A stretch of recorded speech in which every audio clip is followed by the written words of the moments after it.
Good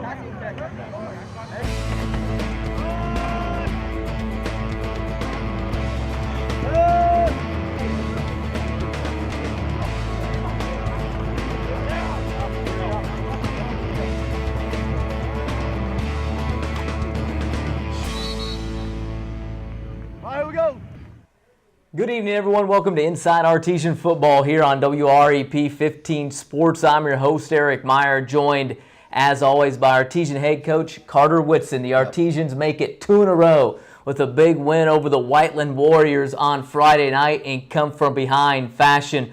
We'll talk with the coach about that victory, and we'll look ahead to the Artesians' non-conference matchup on Friday on the road at Indianapolis Manual. But first, let's get to the win over Whiteland. Coach, congratulations, 2 in a row. Appreciate it. It was a great experience for our kids. We talked about it right after the game. It was like, when do you think the last time that we won on the road somewhere being down double digits at half?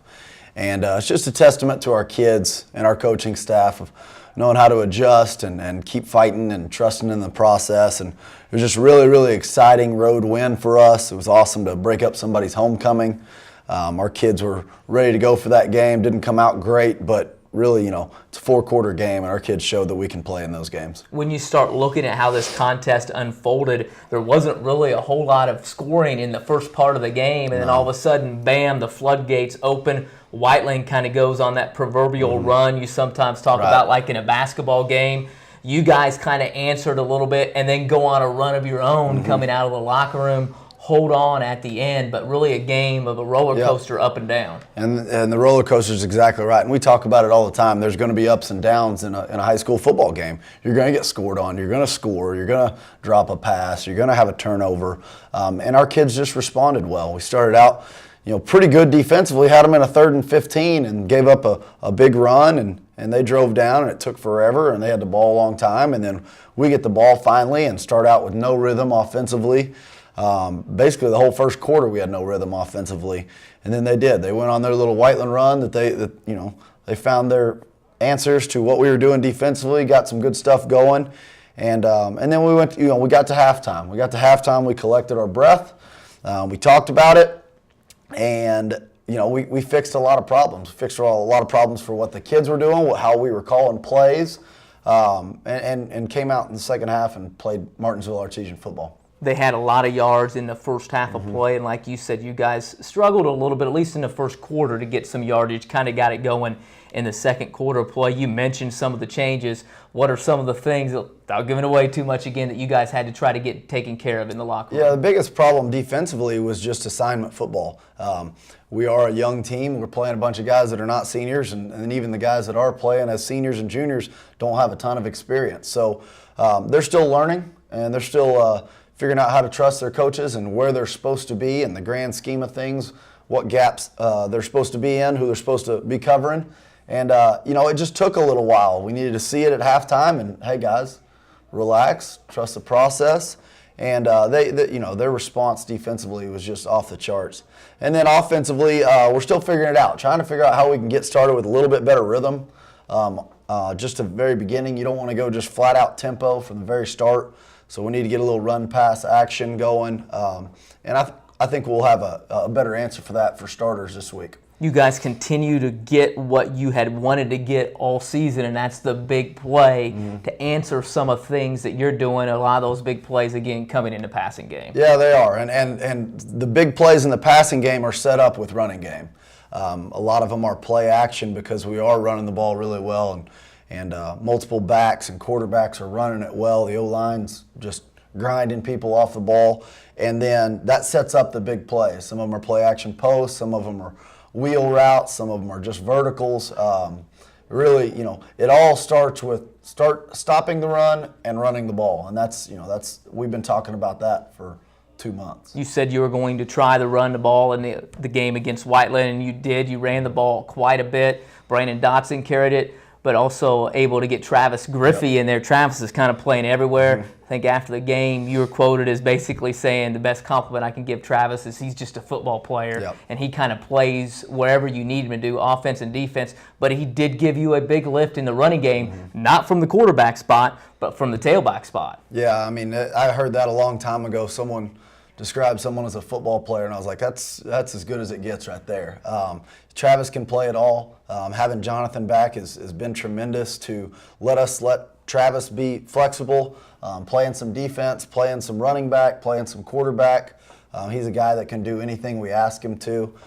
So yeah, it was fun for us to get the ball in his hands. Brandon's been running it really, really well, but it's good to have multiple guys back there so we can stay fresh. And with Isaac out with a little minor shoulder injury, it gave us the opportunity to get Travis the ball in a different way.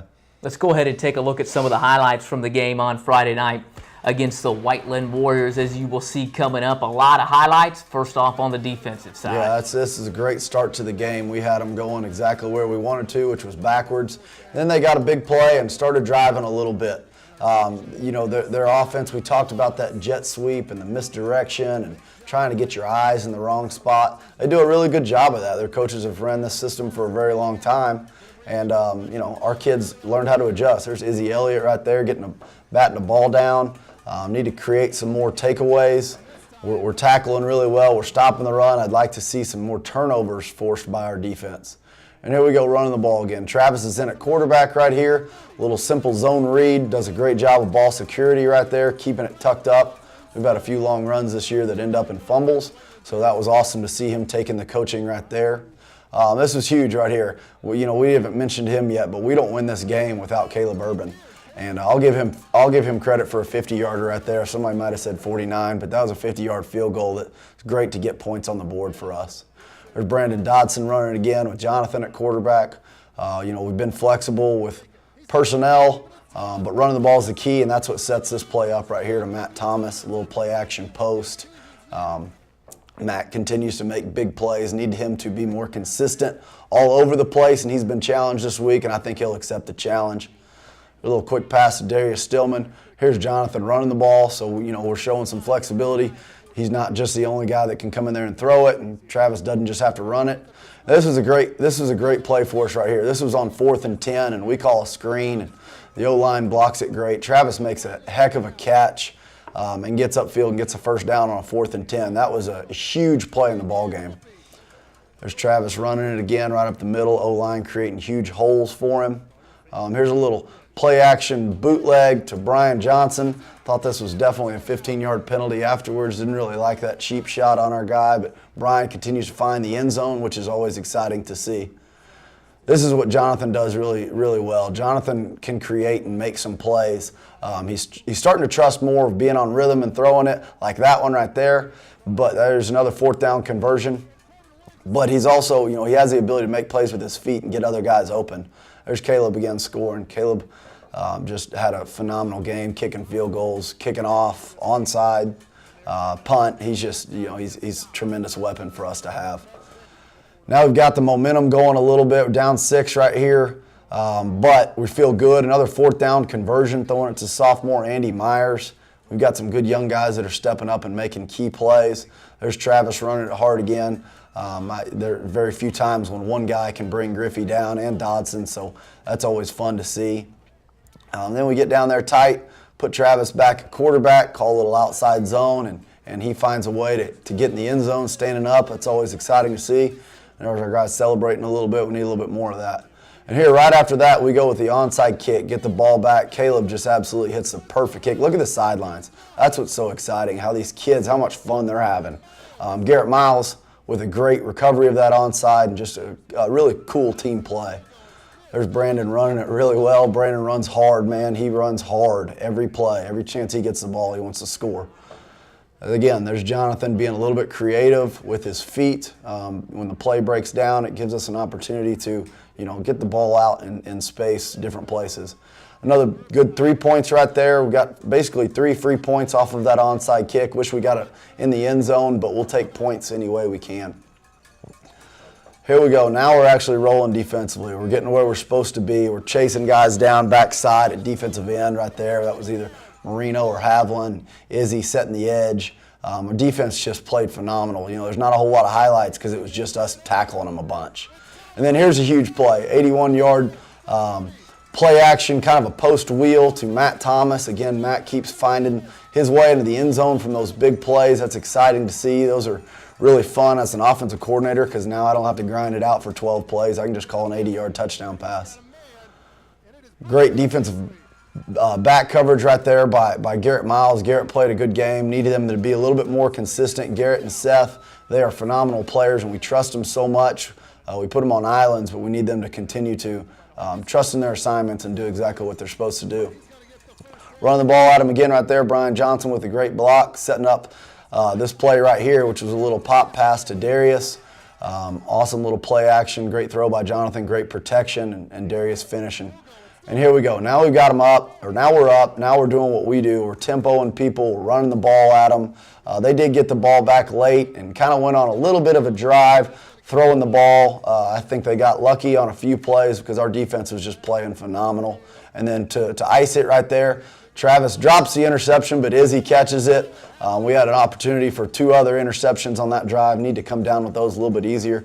But awesome to see Izzy come down with that pick.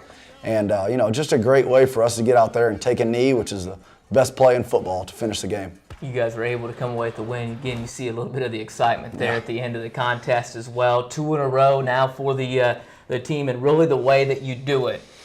Get down early, able to come back and withstand some of Whiteland's runs, and then go on to your own. Have to kind of see the signs of the team growing up a little bit. Yeah, absolutely. That's what I started out with. Like, when was the last time that this place saw that?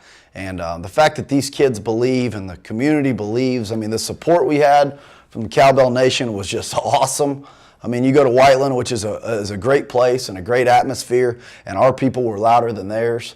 Our people knew we were going to win. They thought they were going to win. It was a really, really cool win for us. Able to get the big win in Mid-State Conference play now, 2 in a row. This time over the Whiteland Warriors. You're going to try to make it 3 in a row. You go on the road to face Indianapolis Manual. What do we know about the Redskins? We haven't played them for quite some time. Yep. What are we going to see out of them on Friday night? You're going to see a team that plays extremely hard. They've got some great athletes. It's going to be a different test for what we've seen. Whiteland kind of tries to go gimmicky on you and run it right at you with some flash. Well, these guys like to spread you out a little bit more and get you in space and try and be more athletic than you. And then defensively, they've shown a few different things of cover 0, bringing all the pressure they can and just saying our cats are better than your cats. And then they've also played a little bit of cover 4 where they'll rotate to cover 3. So, nothing that we haven't seen yet. I think it's a great matchup for both teams. I think it'll be an exciting game and a cool atmosphere.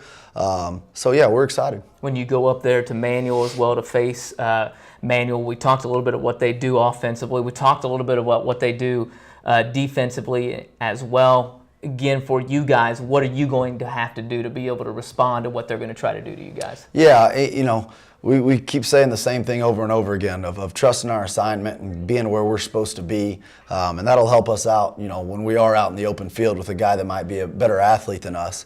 And then I think a big key for the game for us is special teams. I think we'll have an advantage there with how we practice and Caleb. So we got to take advantage of that with points and creating possessions and field position. So I think that's going to be a huge part Friday night. It is Manual. We're going up there looking for a huge crowd to continue on that win streak. We've had 2 in a row now, trying to make it 3 in a row. Yeah, I don't know the last time this place won 3 in a row, so we're really excited for the challenge and the opportunity. We always say on Saturday mornings we're 0-0. No matter we lost the first 4 or we won the last 2, we take each game step by step, and we're going to go work on this one. Week 7 and move on to week 8 and 9 right after that. So that's the process that we do. As you're looking at this as well, are you where you thought you would be, a little bit ahead, a little bit behind as you started to kind of plan this thing out way back when you first got hired back in January and February? What's your kind of assessment of where you are so far? We're on the right track. We knew, the old saying, Rome wasn't built in a day. We knew we weren't going to quite be ready for that run early in the season, but our kids thought we were and our coaching staff thought we were, but we're also realistic and what we needed to do, what we needed to accomplish early in the season. It's been great to get on a little winning streak. It's been great for our kids' confidence and their practice habits. We're trusting the process too. It's going to take a little bit longer to get where we want to. We have not peaked, but we want to be there right after week 9 when we get into the tournament. Not only the varsity level playing well, but on down the line, you got the JV team fighting it out, and also the freshman team continues to win for Rob Hill. Yeah, I was extremely disappointed in our JV team this weekend of their effort, and it even showed a little bit yesterday during practice because we let them scrimmage against freshmen. And the freshmen are rocking and rolling, and they're playing hard and scoring a bunch of points. Coach Helms has got them scoring a ton. They've got some really, really good football players that we expect to help us out a ton on Friday nights next year as sophomores. So it's been awesome to see them win. They've got a huge test this weekend versus Roncalli, who's a great program in 5A. So they won't be playing manual. So we'll see how they do when we go to Roncalli Saturday with the freshmen. But they continue to play it on down the line. You've got 7th grade, 8th graders as well, trying to continue to grind it out, also making some changes at the junior league level as well. That's right. Yeah, our 7th and 8th grade team is really, really talented. Got a few players that are going to be special. 7th grade is a little bit smaller of a group. We'll continue to build them. They've got a bright future. It's just going to be a little bit of a process. And then, yeah, the youth league every Saturday, it's exciting to see those guys come out there, little rugrats, running around our field. So it's a special experience for them. Pretty cool here. Artesian football starting to get it on the upward trend. You'll start to try to continue that, I would say, on Friday as you go to manual. Absolutely, yeah. We talked about it a long time ago. Get a good seat because everybody's going to want on the bandwagon. It's coming. We trust the process. We're not there yet, but keep supporting our kids. They deserve it. They've earned it. And our kids need to keep working hard. All right, Coach, we appreciate it. We'll see you there on Friday night. Thanks. Artesian head coach Carter Whitson here inside Artesian football. Martinsville looking to make it 3 in a row as they travel to Manual on Friday night to battle the Manual Redskins. As always, I'd like to thank the head coach for coming in. For the head coach Carter Whitson and the rest of the advanced broadcasting class, I'm Eric Meyer. We'll see you again next time inside Artesian football.